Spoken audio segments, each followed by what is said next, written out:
अच्छा, थोड़ा सा हम ज़रा यूरोडायनेमिक्स के बारे में पढ़ते हैं, ठीक है। कि अभी आपको मैंने यहाँ पे जो बताया कि यूरोडायनेमिक स्ट्रेस इनकॉन्टिनेंस, लेकिन फिर हम कंडीशन बताऊँगी कि किन में आपने स्ट्रेस में आपने कब यूरोडायनेमिक्स करना है, ठीक है। लेकिन जनरली कि वो रिव्यू में आपको दे दूँ, ठीक है। ये आपके पास यूरोडायनेमिक का वो कि किस तरह आपने वो करना है, ठीक है। ये पेशेंट है, ठीक है। इसमें आपने क्या करना है कि एक कैथेटर, एक कमोड, ठीक है। ये बेसिकली ये जो नीचे एक कमोड है, इसमें एंड पे आपके पास जब फिलिंग हो जाए उसमें फिर जब आप वो कलेक्ट करते हैं, at the end bladder fill हो जाए, फिर आप पेशेंट को कहते हैं कि यूरिन पास कर लें। तो जब वो यूरिन पास करते हैं तो बेसिकली ये यूरोफ्लोमेट्री है। इसमें फिर हम यूरिन को मेजर करते हैं कि कितना यूरिन पास हुआ है, ठीक है। तो ये यूरोफ्लोमेट्री, और बाकी जो प्रोसेस है ये सारा सिस्टोमेट्री है, ठीक है। और ये जो इसमें लाइंस आपको नज़र आ रही है बेसिकली सिस्टोमेटोग्राम है, ये फिर रिकॉर्ड करता है, ठीक है। मशीन है और उसके साथ ये सारी वो चीज़ें लगी होती हैं, ठीक है। तो इसमें आप क्या करते हैं, एक कैथेटर आप ब्लेडर में पास करते हैं और एक कैथेटर आप रेक्टर में। तो रेक्टम वाला जो है वो एब्डोमिनल प्रेशर को रिकॉर्ड करता है, और जो ब्लेडर वाला है आपके पास डिफ्यूजर प्रेशर और इंट्रावेसाइकल प्रेशर को रिकॉर्ड करता है। तो जब आपके पास पेशेंट होंगे तो वो या तो आप शुरू से, अगर पेशेंट का ब्लेडर फुल है तो आप पेशेंट को कहेंगे यूरिन पास कर लें, तो यूरोफ्लोमीटर से आप फिर वो कर लेंगे, मेजर कर लेंगे कि पेशेंट का वॉइडल वॉल्यूम कितना है, जो नॉर्मली आपके पास के वॉइडल वॉल्यूम कितना होता है, ठीक है। तो वो फिर आप वो कर लेंगे, रिकॉर्ड कर लेंगे। लेकिन अगर पेशेंट को ऑलरेडी एम्प्टी ब्लेडर है तो फिर आप कैथेटर पास कर लेंगे और उसमें क्या करेंगे, ऊपर से आप एक ड्रिप स्टार्ट कर देंगे, ठीक है। तो वो ड्रिप स्टार्ट करने से आपका ब्लेडर फिल होगा, तो फिर आप ये सारी रिकॉर्डिंग जो है ये आपने फिर नोट करनी है, ठीक है। तो इसमें फिर अभी मैं आपको दिखाती हूँ कि इस रिकॉर्डिंग में क्या है, नॉर्मल किस तरह होता है, ठीक है। ये आपके पास सिस्टोमेटोग्राम है, ठीक है, सिस्टोमेट्री जिसको हम कहते हैं, ठीक है। तो नॉर्मल आपके पास क्या होता है कि सारे, क्योंकि ड्यूरिंग फिलिंग फेज़ में आपके पास सारे जो वो हैं क्या कहते हैं, नॉर्मल रिस्पांस आपके पास क्या होगा, ये सारी चीज़ें आपके पास बिल्कुल स्ट्रेट नॉर्मल होंगी, ठीक है। कफ अगर वल्वसल्वा नहीं करवाएंगे तो ये इस तरह स्ट्रेट होगा, और नॉर्मल वाइडिंग पे आपका ये बेल शेप का ग्राफ आएगा, ठीक है। लेकिन अगर आप पेशेंट को कफ करते हैं तो कफ के साथ आपके पास क्या होता है, जो प्रेशर है आपका, क्या कहते हैं, वेजाइनल कैथेटर एब्डोमिनल प्रेशर, क्योंकि कफ के साथ आपका एब्डोमिनल प्रेशर ज़्यादा होगा और आपके पास इंट्रावेसाइकल प्रेशर ज़्यादा होता है, लेकिन डिफ्यूज़र प्रेशर के ज़्यादा नहीं होता, ठीक है। नॉर्मल कफ या वल्वसल्वा जब हम करवाते हैं पेशेंट का, तो एब्डोमिनल प्रेशर और वेसाइकल प्रेशर इंक्रीज़ होता है, लेकिन डिट्यूरल प्रेशर नॉर्मल होता है, ठीक है। लेकिन अगर आपके पास अर्ज इनकॉन्टिनेंस है, अर्ज इनकॉन्टिनेंस को हम डिफ्यूज़र ओवर एक्टिविटी भी कहते हैं, ठीक है। जब आप यूरोडायनेमिक्स करते हैं और यूरोडायनेमिक्स में आपको अर्ज इनकॉन्टिनेंस के सिम्टम मिल जाए तो उसको हम पे डिफ्यूज़र ओवर एक्टिविटी कहते हैं कि ठीक है, ये डिफ्यूज़र ओवर एक्टिविटी है। तो डिफ्यूज़र ओवर एक्टिविटी में क्या होता है कि आपके पास जब आप नॉर्मल फिलिंग होगी तो उसमें क्या होगा कि ब्लेडर इरिटेट होगा, ठीक है। जब ब्लेडर इरिटेट होगा तो उसमें क्या होता है कि ब्लेडर प्रेशर इंक्रीज़ होगा, साथ में इंट्रावेसाइकल प्रेशर होगा, एब्डोमिनल पे कुछ फ़र्क नहीं पड़ेगा, और साथ में आप पेशेंट को अगर कहेंगे उसमें आपके पास लीक भी साथ होगा, ठीक है, डिफ्यूज़र ओवर एक्टिविटी में, ठीक है। नॉर्मल तो आप ये स्ट्रेट होगा, ठीक है, नॉर्मली इस तरह नहीं होता, ठीक है। नॉर्मली आपका जो यूरोडायनेमिक्स वाला वो होता है, डिफ्यूज़र वाला स्ट्रेट होता है, और तब तक अगर आप वल्वसल्वा और कफ करते हैं तो नॉर्मली वेसाइकल हो, ये तो आप चेक करने के लिए, ठीक है, कि बाकी डिफ्यूज़र प्रेशर पे तो इफ़ेक्ट नहीं पड़ रहा है, ठीक है। तो इस पर क्या होता है कि आप ये स्ट्रेट ग्राफ ही होता है, सिर्फ वॉइडिंग पे ये बेल शेप ग्राफ आ जाता है, ठीक है। तो अगर डिफ्यूज़र ओवर एक्टिविटी होती है तो डिफ्यूज़र में आपके पास जो डिफ्यूज़र वाला प्रेशर है वो इंक्रीज़ होगा, वेसाइकल प्रेशर इंक्रीज़ होगा और लीक भी साथ होगा, ठीक है। अच्छा, फिर यूरोडायनेमिक स्ट्रेस इनकॉन्टिनेंस में क्या होता है, एंगल ख़राब हो जाता है, यूट्रोवेसाइकल एंगल। तो जब आप कफ करवाते हैं तो कफ के साथ ऑब्वियसली आपका एब्डोमिनल प्रेशर भी इंक्रीज़ होगा, इंट्रावेसाइकल प्रेशर भी इंक्रीज़ होगा, लेकिन उसके साथ आपको लीक मिलेगा। नॉर्मली आपको लीक नहीं मिलता, लेकिन अगर आपको देखें ये नीचे लीक लिखा हुआ है, इंक्रीज लीक विजुअलाइज, तो अगर आपको लीक मिल गया तो इट मीन्स कि ये आपके पास यूरोडायनेमिक स्ट्रेस इनकॉन्टिनेंस है। तो ये 2 कंडीशन है जो यूजुअली हमारे पास पेशेंट प्रेजेंट करते हैं, ठीक है। स्ट्रेस इनकॉन्टिनेंस वाले आपके पास यूजुअली एक्टिविटीज़ के साथ, कफ वगैरह के साथ पेशेंट कहेगी कि मुझे लीक होती है, ठीक है।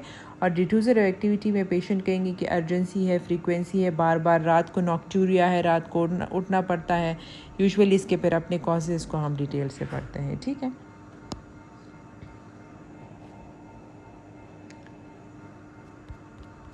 ठीक है, तो यूरोडायनेमिक स्ट्रेस इनकॉन्टिनेंस का मैंने आपको बता दिया, ठीक है। अब सिम्टम्स इसमें क्या है कि आपके पास stress incontinence is usual symptom but urgency frequency urge incontinence में भी प्रेजेंट, ठीक है। तो स्ट्रेस और अर्ज इनकॉन्टिनेंस दोनों भी आपके पास प्रेजेंट हो सकते हैं, तो उसमें फिर उसको हम लेबल करते हैं मिक्स इनकॉन्टिनेंस, अगर आपके पास दोनों सिम्टम्स हो, ठीक है।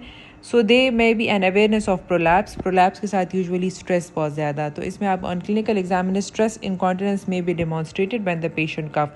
तो आप वेजाइनल एग्जामिनेशन क्या करते हैं, आप पेशेंट का प्रॉपर एग्जामिनेशन करेंगे, प्रोलैप्स के लिए देखेंगे और वेजाइनों को अपार्ट करके आप पेशेंट को कहेंगे आपको प्रोलैप्स नज़र आ गए, तो उसमें फिर आप पेशेंट को कहेंगे कफ करें। तो कफ के साथ अगर पेशेंट का यूरिन आ रहा है तो मीन्स इसके साथ स्ट्रेस इनकॉन्टिनेंस भी है, ठीक है।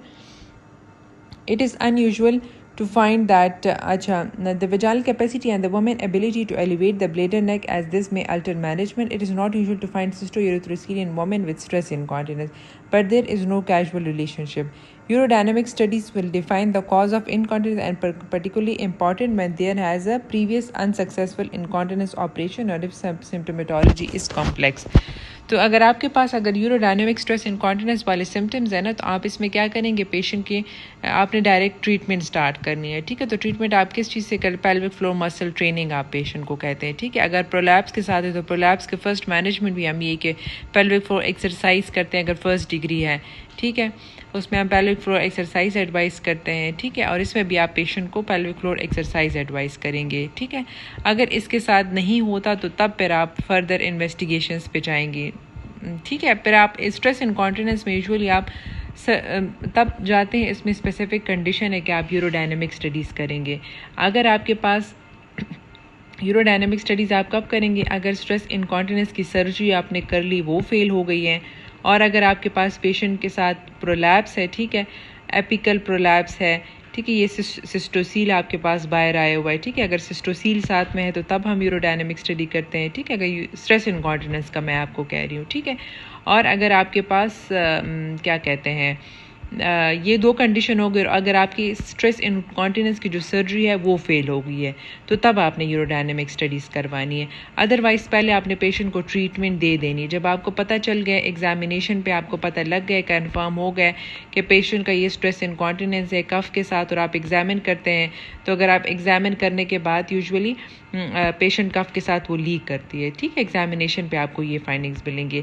और आप एक दूसरा एग्जामिनेशन उसको हम करते हैं, वो कहते हैं उसको आप 2 फिंगर्स को आप वेजाइना के थ्रू एंटर करते हैं, ठीक है, ब्लेडर को एलिवेट करते हैं, तो पेशेंट को अगर आप कफ का कहते हैं तो वो लीक नहीं करती, तो आपको भी ये कंफर्म हो जाता है कि ब्लेडर के एलिवेशन के साथ पेशेंट, क्योंकि वो एंगल ठीक हो जाता है तो उसकी वजह से पेशेंट कफ नहीं करती, ठीक है। तो ये हमारे पास इसको हम बोनीस टेस्ट कहते हैं, तो उसमें हम ये कंफर्मेशन के लिए करते हैं, ठीक है।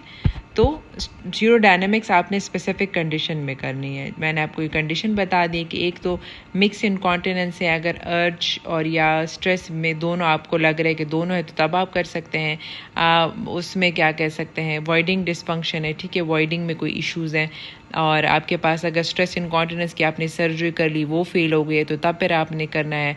और फॉर एग्ज़ाम्पल उसकी सिस्टोसील है या प्रोलैप्स का वो एंटीरियर सिस्टोसील निकल आए, तो तब फिर आप यूरोडायनेमिक्स करेंगे। अदरवाइज स्ट्रेस इनकॉन्टिनेंस में आपने डायरेक्ट ट्रीटमेंट स्टार्ट करनी है, ठीक है।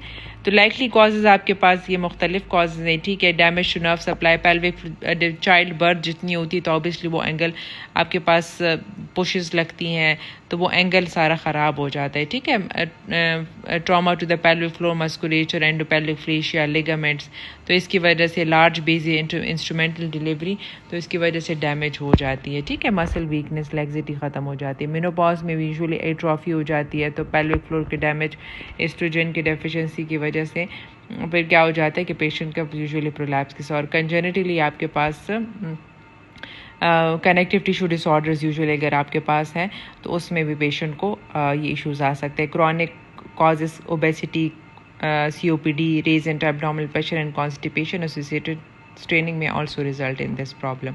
ठीक है, तो आपके पास ये जो प्रोलैप्स के कॉजेज़ थे वो यूजुअली स्ट्रेस इनकॉन्टिनेंस के कॉजेज़ होते हैं. ठीक है, तो नेक्स्ट वीडियो में हम डिफ्यूज़र ओवर एक्टिविटी के बारे में पढ़ते हैं.